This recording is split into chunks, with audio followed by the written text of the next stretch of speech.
जय श्री राम भक्तों, स्वागत है आपका मेरे सनातन गाथा चैनल के एक और नए भक्ति वीडियो में।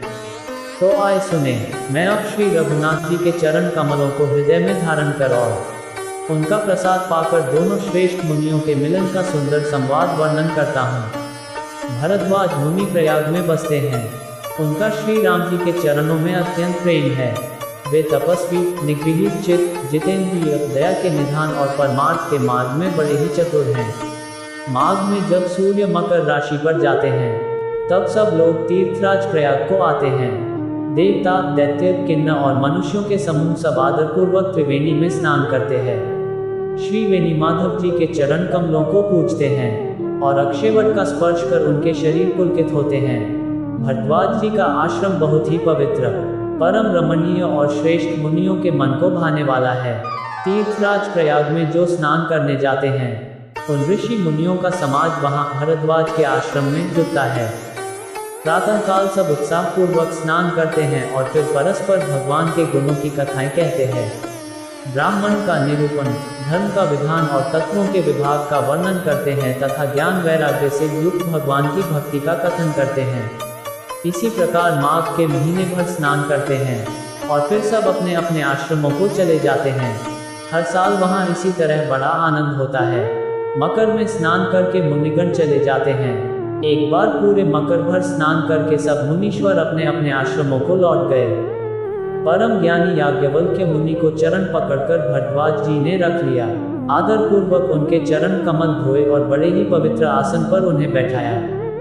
पूजा करके मुनि याज्ञवल्क्य जी के सुयश का वर्णन किया और फिर अत्यंत पवित्र और कोमल वाणी से बोले, हे नाथ, मेरे मन में एक बड़ा संदेह है। वेदों का तत्व सब आपकी मुट्ठी में है, अर्थात आप ही वेद का तत्व जानने वाले होने के कारण मेरा संदेह निवारण कर सकते हैं। पर उस संदेह को कहते मुझे भय और लाज आती है। भय इसलिए कि कहीं आप यह न समझें कि मेरी परीक्षा ले रहा है। लाज इसलिए कि इतनी आयु बीत गई, अब तक ज्ञान न हुआ, और यदि नहीं कहता तो बड़ी हानि होती है, क्योंकि अज्ञानी बना रहता हूँ। हे प्रभु, संत लोग ऐसी नीति कहते हैं और वेद, पुराण तथा मुनिजन भी यही बतलाते हैं कि गुरु के साथ छिपाव करने से हृदय में निर्मल ज्ञान नहीं होता। यही सोचकर मैं अपना अज्ञान प्रकट करता हूँ। हे नाथ, सेवक पर कृपा करके इस अज्ञान का नाश कीजिए। संतों, पुराणों और उपनिषदों ने राम नाम के असीम प्रभाव का गान किया है। कल्याण स्वरूप, ज्ञान और गुणों की राशि, अविनाशी भगवान शंभु निरंतर राम नाम का जप करते रहते हैं। संसार में 4 जाति के जीव हैं। काशी में मरने से सभी परम पद को प्राप्त करते हैं। हे मुनिराज, वह भी राम नाम की ही महिमा है, क्योंकि शिव जी महाराज दया करके काशी में मरने वाले जीव को राम नाम का ही उपदेश करते हैं। इसी से उनको परम पद मिलता है। हे प्रभु, मैं आपसे पूछता हूँ कि वे राम कौन हैं? हे कृपा निधान, मुझे समझाकर कहिए। एक राम तो अवध नरेश दशरथ जी के कुमार हैं। उनका चरित्र सारा संसार जानता है।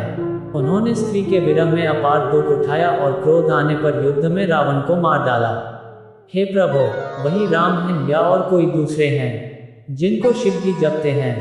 आप सत्य के धाम हैं और सब कुछ जानते हैं, ज्ञान विचार कर कहिए।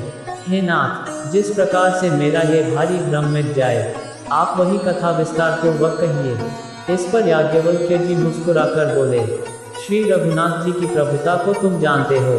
तुम मन, वचन और कर्म से श्री राम जी के भक्त हो।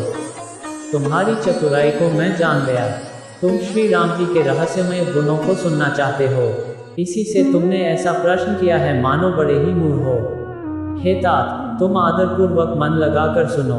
मैं श्री राम जी की सुंदर कथा कहता हूँ। बड़ा भारी अज्ञान विशाल महिषासुर है और श्री राम जी की कथा उसे नष्ट कर देने वाली भयंकर काली जी हैं।